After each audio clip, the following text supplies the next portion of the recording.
والمرسلين حبيب إله العالمين أبي القاسم المصطفى محمد وعلى أهل بيته الطيبين الطاهرين.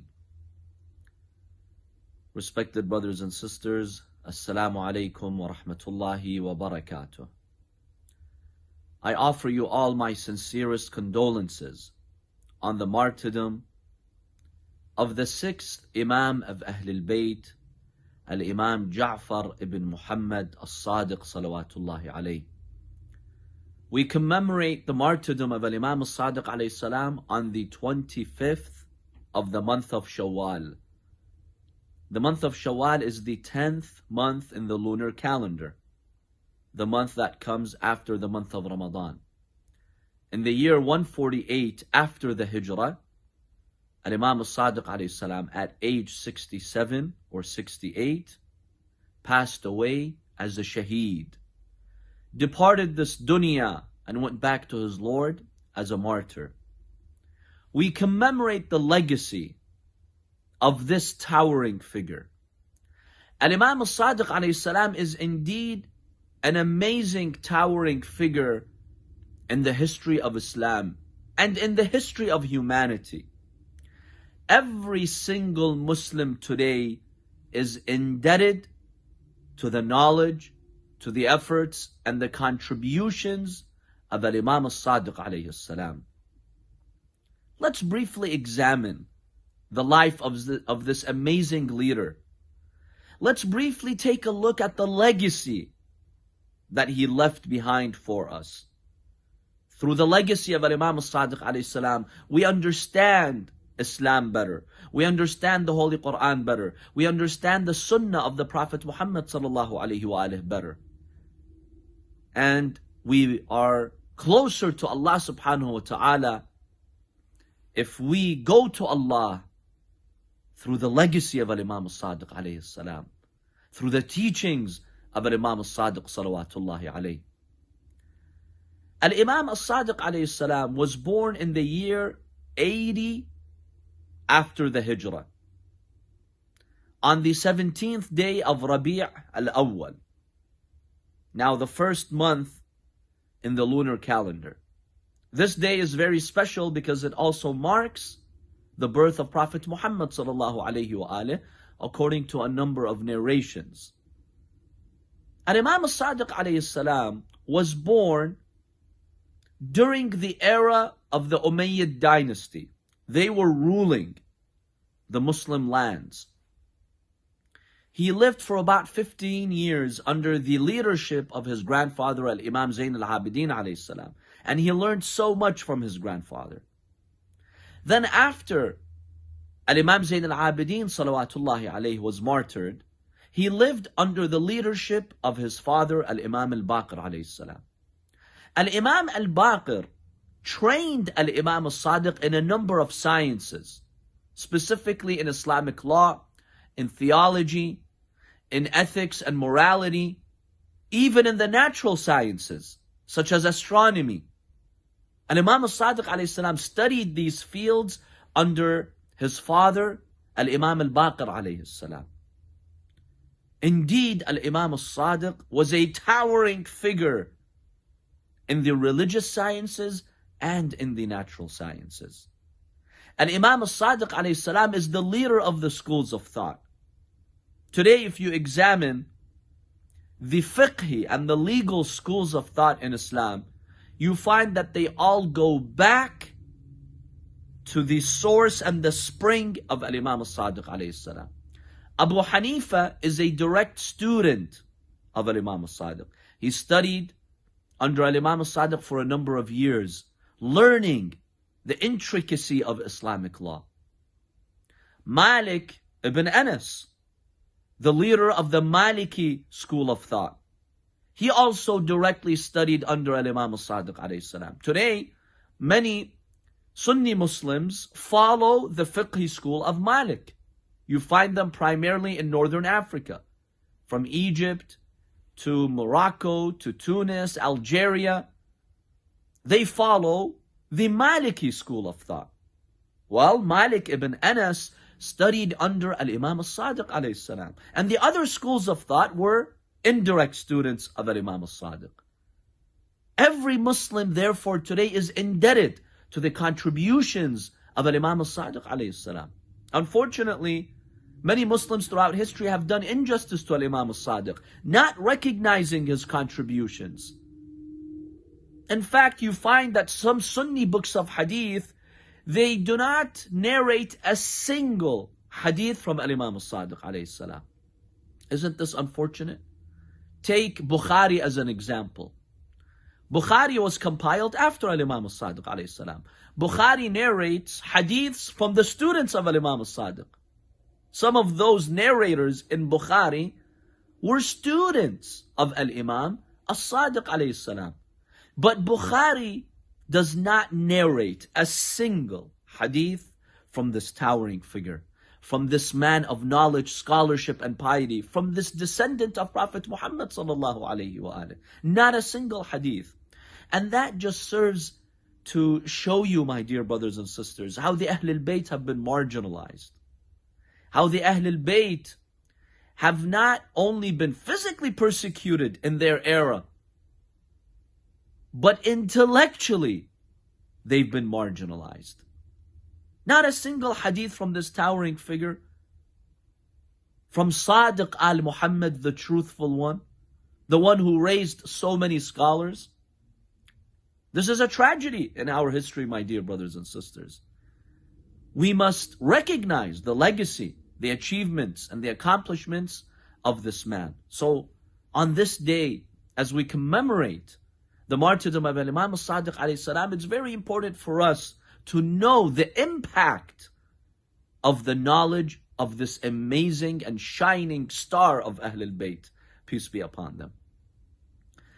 Imam Sadiq alayhi salam experienced the fall of the Umayyad dynasty and the rise of the Abbasid dynasty. The Umayyads were very corrupt. Morally, they were very corrupt. There was no justice in their government. There was racism. They mercilessly killed people. And the people started to be fed up with their corrupt policies. That's why we find that a number of revolutions were made against the Umayyad dynasty. One of the most notable ones is the revolution that Zayd, the son of Imam Zayn al-Abidin alayhi salam, led against the Umayyads. His revolution accelerated the downfall of the Umayyad dynasty. Of course, he was mercilessly and ruthlessly killed. But that accelerated the fall and the collapse of the Umayyad dynasty. Now, as the Umayyads were collapsing, there were many voices in the Muslim world calling on the family of the Prophet ﷺ to rule. Let the Ahlul Bayt rule. Let the family of the Prophet rule. They are the just ones. We've had enough of these Umayyads. So we find that there was widespread support for the Ahlul Bayt, and the sentiments of the people were in favor of the Ahlul Bayt ruling. Imam Sadiq alayhi salam is witnessing all of this. So some of his companions come to him and they told him, "Oh Ja'far ibn Muhammad, this is a golden opportunity. Why don't you lead a political movement and reach power, and you can establish justice? Don't you see that they are calling on the family of the Prophet to rule? Don't you see the descendants of Al-Abbas, the Prophet's uncle, Banu al-Abbas, they are also calling on the name of Ahlul Bayt. This is a great opportunity for you." And Imam Sadiq alayhi salam refused to get politically involved and to seek power. And he discouraged his companions from doing so. He told them, "My dear companions, don't be deceived by these slogans. Our cousins from Bani al-Abbas, the descendants of Abbas, who's the uncle of the Prophet, they are not sincere in their slogans. They want the power for themselves, not us, the Imams of Ahlul Bayt. They are just using the name of the Ahlul Bayt, the family of the Prophet, so they can reach power. Because they are the descendants of Abbas, they are the cousins of the Prophet. What they mean by the Ahlul Bayt ruling is them. Otherwise, they will marginalize us. So I will not get involved." They're not sincere in their slogans. And subhanAllah, that's exactly what happened. the Umayyad dynasty collapsed. Now you had the rise of the Abbasid dynasty. And pretty much amongst the very first Abbasi rulers was Abu al-Abbas as-Saffah. He ruled for about 4 years. Then his brother Abu Ja'far al-Mansur, also known as al-Mansur al-Dawaniqi, he came to power. And Imam al-Sadiq alayhi salam, because he witnessed the collapse of the Umayyad dynasty and the rise of the Abbasid dynasty, that gave him a window to spread the teachings of Islam. Because there was less persecution now. When you have a dynasty falling, a new dynasty coming to power, you have relative freedom. They can't control everything, right? So Imam al-Sadiq alayhi salam took advantage of this opportunity to disseminate the knowledge of the Ahlul Bayt, to spread the teachings of the Holy Quran, the authentic teachings of Islam, the authentic Sunnah of the Prophet Muhammad sallallahu alayhi wa alayhi. Now, for some time, the Abbasids expelled Imam al-Sadiq alayhi salam to Kufa. See, Abu al-Abbas as-Saffah, he rose with what slogan? That the Ahlul Bayt must rule. So the public at the time supported the idea of Ahlul Bayt ruling. So Abu al-Abbas as-Saffah couldn't openly fight Imam al-Sadiq or attack him because he would lose support.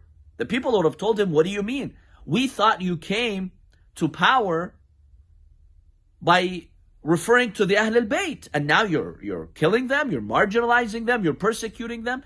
So he couldn't publicly do that. So what he did for a short period of time, he had Imam al-Sadiq alayhi salam exiled from Medina to Kufa. He thought that way we can keep a better eye on him, a close watch on him. Because the Abbasids were establishing their headquarters in Baghdad, and Baghdad is not far from Kufa. And Imam al-Sadiq alayhi salam took advantage of this beautiful opportunity. You exile me to Kufa, fine. I will establish a university in Kufa. We find in Kufa, Imam al-Sadiq alayhi salam gathering so many companions and teaching them the pure teachings of Islam. This is a beautiful lesson for us, my dear brothers and sisters. Sometimes some circumstances are imposed on you. They're beyond your control. You cannot control them. You know what the Imams of Ahlul Bayt teach you? Always find an opportunity. Even if something is imposed on you, find an opportunity to do good, to be productive. Yes, Imam al-Sadiq alayhi salam was sent to Kufa for a short period of time, but the Imam alayhi salam did not sit in Kufa and say, okay, now that I am, exiled from my hometown of Medina, let me just sit here and be miserable and lament. Of course not. The Imam alayhi salam took advantage of this opportunity and he raised a generation of scholars. That's why you find that the top companions of Imam al-Sadiq alayhi salam came from Kufa or the Kufa area. Muhammad ibn Muslim, Zurara, and these top-notch companions who carried Islam for us, my dear brothers and sisters, they came from the Kufa area. So Imam al-Sadiq alayhi salam had this relative freedom to teach. And the Imam raised a generation of scholars. Today, if you wonder about the system of scholars, or let's call it the Marji'iyya system, how did that start? How did the Imams of Ahlul Bayt train their companions to become scholars and to extract Islamic laws? This really started at the time of Imam al-Sadiq alayhi salam. And Imam al-Sadiq solidified the foundations of our school of thought. That is why the Shia, the followers of Ahlul Bayt, historically have been known as the Ja'faris. If you look at our legal school of thought, we're known as the Ja'faris. And Ja'far is the name of Imam al-Sadiq alayhi salam. Well, we have 12 Imams of Ahlul Bayt. Why are we referred to as Ja'faris? Because it's Imam al-Sadiq alayhi salam who solidified the foundations of our school of thought. And he trained a generation of scholars to extract Islamic laws. And that's something that's really fascinating that happened in the era of Imam al-Sadiq alayhi salam. So we find that the impact of Imam al-Sadiq alayhi salam was primarily visible in the area of Islamic law. instead of just teaching his companions fatwas and rulings, this is halal, this is haram, right? This is how you conduct a transaction, or just giving them simple answers, the Imam ﷺ trained his companions to go through the process of extracting Islamic laws. He gave them the principles. So Muhammad ibn Muslim was a scholar. You can call him a marja, because people referred to him to get rulings from him. Zurara was a scholar. Aban ibn Taghlib was a scholar. In fact, Imam Sadiq ﷺ commands Aban. He tells him, my companion Aban, sit in the masjid of the Prophet wa afti nas, and give fatwa to the people, for I love to see the likes of you from my Shia, scholars who are dedicated, pious, and they share the teachings of Islam with others, and they give proper fatwas to others. And Imam Sadiq ﷺ started this system, and he did so by teaching the main principles. I'll share with you one example. One of the laws that Imam Sadiq ﷺ taught to one of his students and companions, Zurara, also Muhammad ibn Muslim, is what we call in Arabic al-istishab. It's the law of continuity. The Imam ﷺ taught his companions Allah in 4 words in Arabic. Today, scholars extract thousands of laws from this ruling, from this principle. So the Imam ﷺ tells his companion, لا تنقض اليقين بالشك. Do not negate certainty with doubt. 4 words in Arabic. لا تنقض اليقين بالشك. Do not negate previous certainty with a new doubt. That's the meaning of this principle. Now, when it comes to its application, scholars and maraja today have found thousands of applications for it. One very simple one. Let's say at 12 p.m. you did wudu. You're now on tahara, you did ablution. You're in the state of purity. At 4 p.m., at 5 p.m., you doubt whether you broke your wudu. You invalidated your wudu. Did I sleep? Did I go to the bathroom? I don't know. I can't remember. I do remember I did wudu. So I have certainty. But now I have a new doubt. Did I break that wudu or not? What does the law of continuity, do not negate certainty with doubt, state? This law states that you're still on wudu. You consider yourself religiously to be on wudu. So you can pray, you can touch the Quran, you can do whatever is required with wudu. Even if you have a doubt right now, you're not certain that you're on wudu, but you're certain that you did wudu, but you're not certain that you invalidated the wudu, so you continue that previous state. This is called the law of continuity, my dear brothers and sisters. Scholars today extract thousands of rulings from this law. Thousands of rulings. To all sorts of fields and cases and scenarios. One of the requirements for a witness in Islamic law is for the witness to be adil, to be just. To, have a level of piety where the person can protect themselves from sins. And in the community, they are known to be good people who don't sin. They're not infallible. No one's infallible except the prophets and the imams. But the person is an upright person, is a just person. So for a valid divorce to happen, you need 2 witnesses. I know that my brother, Ali or Muhammad or Zayd, this brother in the community, was just. But I have not seen him in 2 months, 3 months. I don't know if he's still just or not. Can I have him as a witness? Or no? Can he lead the Jama'ah prayer? Or no? You have a doubt. Is the person still just? Or the person maybe started to commit sins? What does the law of continuity state? Continue that previous certainty. You're certain that 2 months ago he was good. He was upright. He was just. He was adil. Now you have doubt whether he's still adil or not. Just continue that state. This is another area that some scholars have applied the law of continuity. Another area is with certain halal and haram foods. For instance, fish. According to many scholars, for fish to be halal, it has to have scales. Originally, it has to have scales. Number 2, it must die outside the water. Now you go to a market, a non-Muslim market. You do not know whether the fish that you're buying died inside the water, it would be haram, or it died outside the water, it would be halal. Because if you go to a pond and you see a dead fish, right, floating, you cannot eat that fish according to Islamic law. It must have died outside the water for it to be halal. So now how can you verify that this fish died outside the water? Some scholars have suggested using the law of continuity. This fish right now that you're buying from the market was alive one day. You have certainty, right? It was alive. You do not know when it was pulled out from the sea, was it still alive or not? The Imam says, do not negate certainty with doubt. You are certain that it was one day alive. Continue that certainty until the moment it was pulled from the water and assume it was pulled alive. This makes it legally halal for you to eat.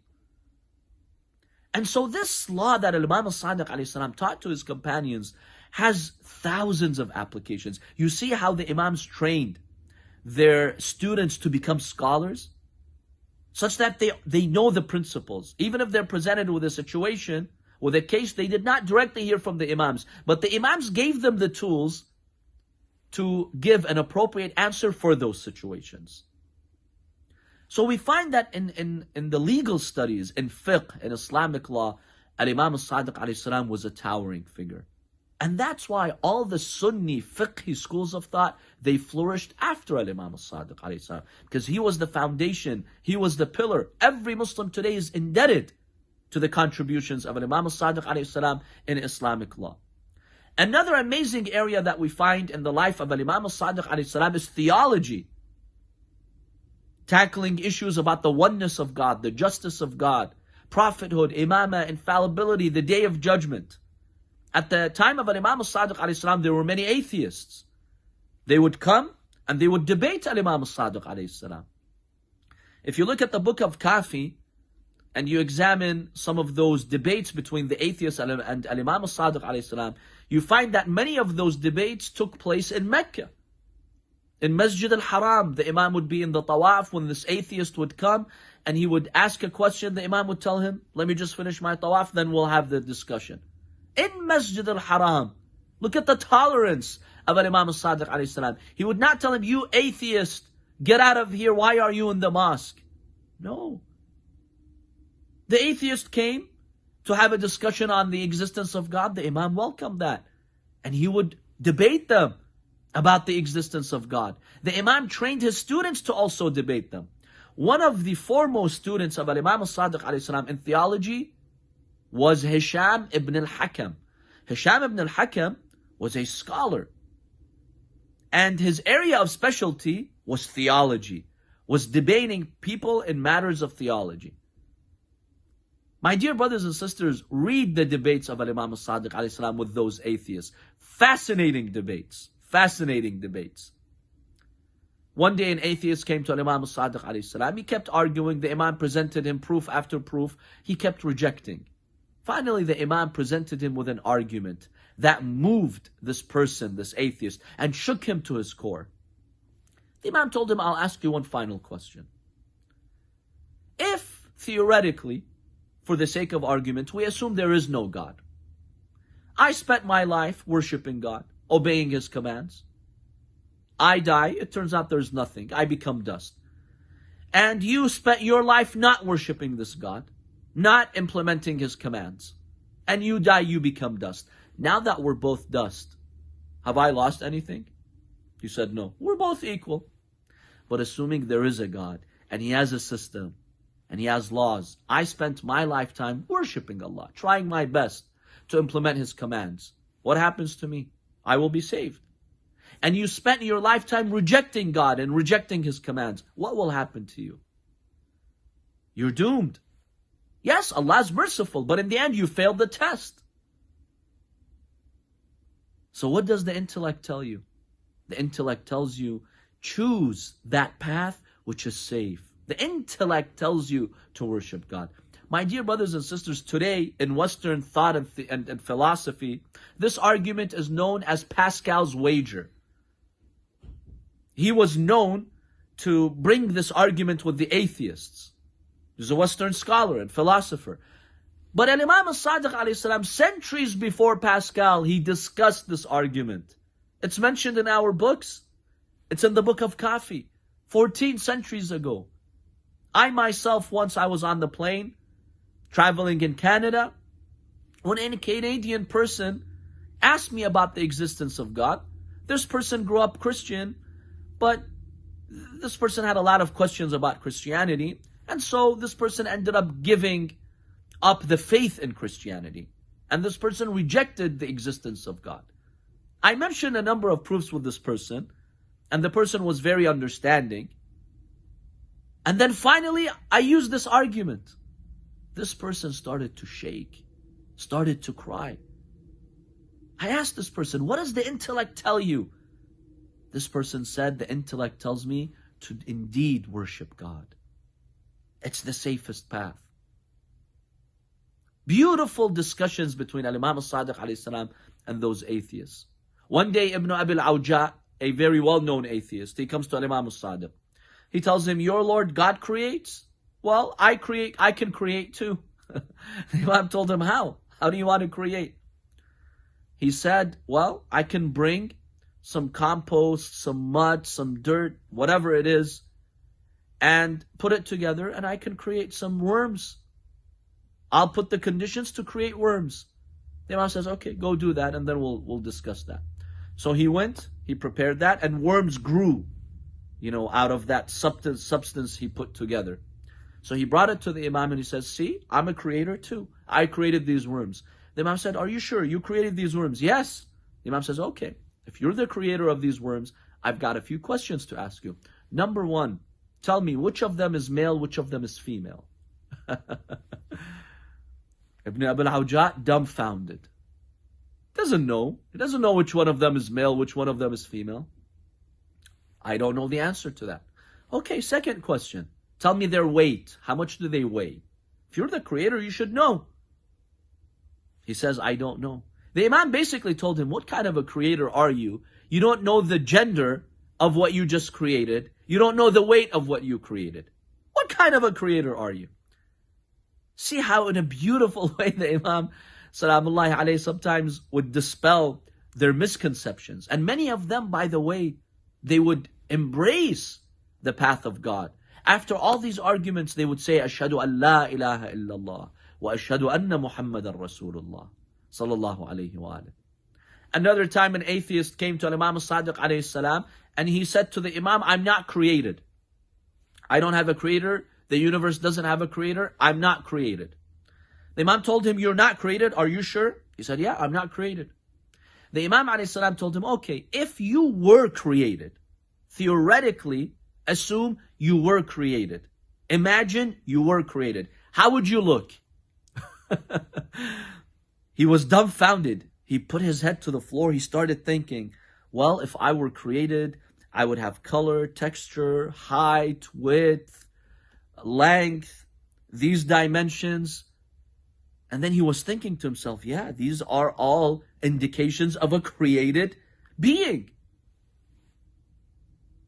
Just one question from Imam Sadiq alayhi salam changed the perspective of this atheist. He was negating that this universe had a creator. The Imam told him, imagine the universe did have an intelligent creator. How would it have been? Subhanallah, look around you. You see the blueprints of a creator. One who created everything in this world. And that shook him to his core and brought him to faith, brought him to belief. So we find in the area of theology, Imam Sadiq alayhi salam was an amazing, towering figure as well. Now we come to the natural sciences. Imam Sadiq alayhi salam had two companions, one by the name of Jabir ibn Hayyan, another by the name of Al-Mufaddal. Imam Sadiq alayhi salam taught them the natural sciences. There's a book today called Tawheed Al-Mufaddal. It's a book basically he compiled to Al-Mufaddal. He heard Imam Sadiq alayhi salam dictate to him about the oneness of God, and then the Imam transitions to the creation.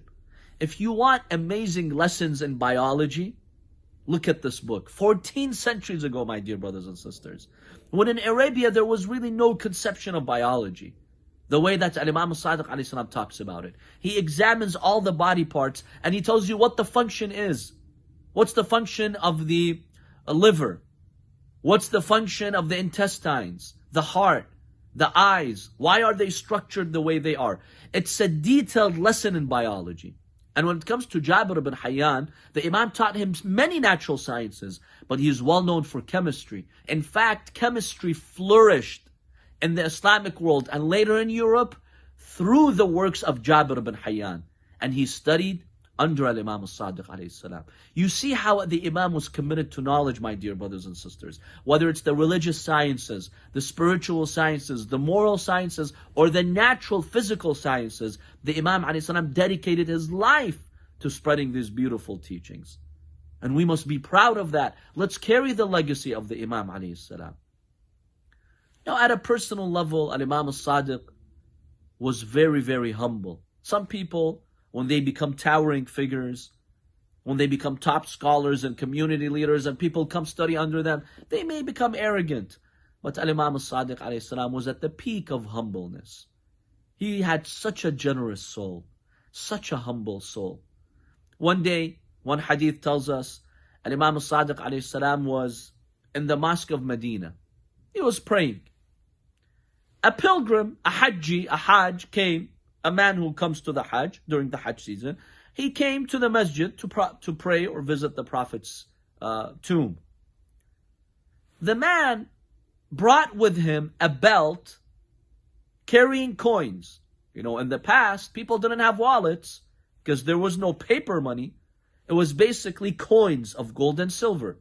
Now, if you want to carry all those coins, you had a belt, a very big, wide belt that would carry the money for you. The man came. There was no one other than Imam Sadiq alayhi salam in that area of the masjid. He lost his belt, went missing. Now, normally, naturally, when you lose something valuable like that, and there's only one person before you, you automatically accuse that person. So he looked at Imam Sadiq alayhi salam. He told him, "Where's my belt?" Imam said, I have nothing to do with your belt. Why? He said, "I'm missing my belt and you stole it." Now imagine, you get accused of theft. How would you deal with that? You are a respected figure in your community. This stranger, ignorant person comes and accuses you like that. What would you do, seriously? Look at how Imam Sadiq diffused the situation. Because sometimes with ignorant people, there's no point in carrying a conversation. Look at the akhlaq of Muhammad. Look at the attitude and the conduct of Imam Sadiq alayhi salam. The Imam told that man, "Okay, how much money was in your belt?" He told him 1,000 dinars, 1,000 golden coins. The Imam told one of his companions, "Go and bring me 1,000 dinars from my money." He brought the money, he gave it to him. He's like, "Here, you're missing 1,000? Here, take it." That's it. End of dispute. The man left. As he was leaving the masjid, he realized that he had left and forgotten his belt at the door of the masjid. Probably he wanted to do wudu or something else. He forgot it there. He found his belt with the coins in it. Nobody had stolen it. He felt ashamed. He came back and he told him, "Oh man, I'm sorry I accused you. I found my belt. Here, take your money back." The Imam alayhi salam said, "No, I come from a family. When we give something, we never take it back. I gave you that as a gift. I'm not taking it back." The man was puzzled, shocked. "Who is this?" He was told, "This is Ja'far ibn Muhammad." Allahu Akbar. The man says, "I'm not surprised. I'm not surprised now. This is Ja'far ibn Muhammad. I'm not surprised at the quality of his akhlaq." My dear brothers and sisters, the Imams of Ahlul Bayt won the hearts of people through their akhlaq. Let's reflect that. If you're in a situation like that, there's tension, accusations, you can quickly diffuse it. And Allah will support you.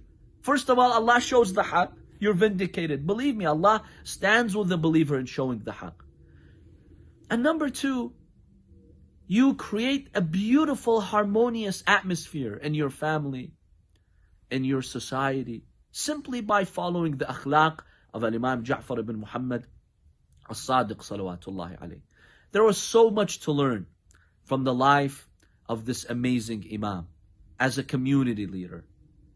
One who tells us how to worship Allah. An Imam who tells us how to elevate our spirituality. How to break free from negative habits. How to keep away from sins. In a beautiful hadith, Imam Sadiq alayhi salam states, don't look at the size of the sin. This was a small sin, it's okay. Look at whom you've sinned against. You've sinned against the King of the universe. Why? Allah has been so generous with you. He gave you life. Every cell in your body is a gift from Allah to you. He's given you sustenance. He's given you a family. Seriously, what more do you want? Allah has given you everything. Why would you sin against such a merciful Creator? Why? Isn't it a shame that you have a master, a king who's given you everything, yet you violate his law? The Imam alayhi salam beautifully would shed light on these issues. He would offer his companions a beautiful perspective in all aspects of our lives. In a beautiful hadith, Imam Sadiq alayhi salam states, on the day of judgment, a beautiful person will be raised and judged by Allah subhanahu wa ta'ala. In this particular example, the Imam alayhi salam says, a woman of beauty on the day of judgment, she will be questioned by God. She took advantage of her beauty in dunya. Let's leave it at that. She abused it. She did not use her beauty in God's obedience. She used it in His disobedience. Allah will tell her, why did you do that? She tells him, oh Allah, you made me beautiful. So naturally, I did what I did. Allah subhanahu wa ta'ala will bring Maryam, the mother of Jesus. Maryam ibnata Imran. Mary, the mother of Jesus alayhi salam. Allah will tell that woman, are you more beautiful or Maryam? She will see Maryam's beauty. She will say, Maryam's more beautiful. Allah subhanahu wa ta'ala will tell her, I gave Maryam beauty, but she remained modest and chaste. She never misused it. She used it in my obedience, not in my disobedience. My dear youth, take these words of Imam Sadiq alayhi salam. I know there's a lot of pressure on us, especially on social media, especially with selfies, right, of projecting ourselves and competing. Who looks better? Who looks more beautiful? And sometimes, I'll be very honest, sometimes some people, if Allah subhanahu wa ta'ala has gifted them to be very beautiful or handsome, sometimes they manipulate others through that. And Imam Sadiq alayhi salam is teaching you, if you're beautiful, and of course everyone is beautiful. Allah has given everyone beauty in one way or another. But if Allah has given you physical beauty, remember it's a gift from Him. Use it in His path. And the Imam tells us in another hadith, there is nothing dearer to Allah than to see a young man or a young woman sacrificing their desires for Allah, using their youth, their energy and their beauty for the path of Allah subhanahu wa ta'ala. So we carry the legacy of Imam Sadiq alayhi salam, my dear brothers and sisters, by knowing about his contributions, by learning about his teachings and implementing them. And finally, we have to remember that Imam Sadiq alayhi salam went through so much difficulties. Before he was poisoned and he was martyred, many times the Imam would be attacked. His house would be attacked. He would be summoned to the evil caliph of his time, Al-Mansur al-Dawaniqi. He would be threatened, humiliated. Sometimes in the middle of the night, barefoot, they would arrest him and take him out of his house. But once, Imam Sadiq alayhi salam, his house was set to fire. Next day, one of his companions, he came, and he saw that the Imam was very disturbed, very saddened, crying. The companion told him, Imam, you are an example of patience for us. When we go through a tragedy, we learn patience from you. Yes, what happened yesterday, your house was attacked, parts of your house were set to fire. That's very tragic. But why is it that you're so sad? I expect you to be fully patient. The Imam alayhi salam told him, no, you misunderstood me. I'm not crying for myself or for my own family. But yesterday when my house was set to fire, and I saw the women and the children running from one room to another room, and part of their garments had caught on fire and they were trying to extinguish it, I remembered the tents of Karbala. I remembered my aunts. I could now visualize my aunts and the women and the children in Karbala after Imam Hussein was martyred and the tents were set to fire.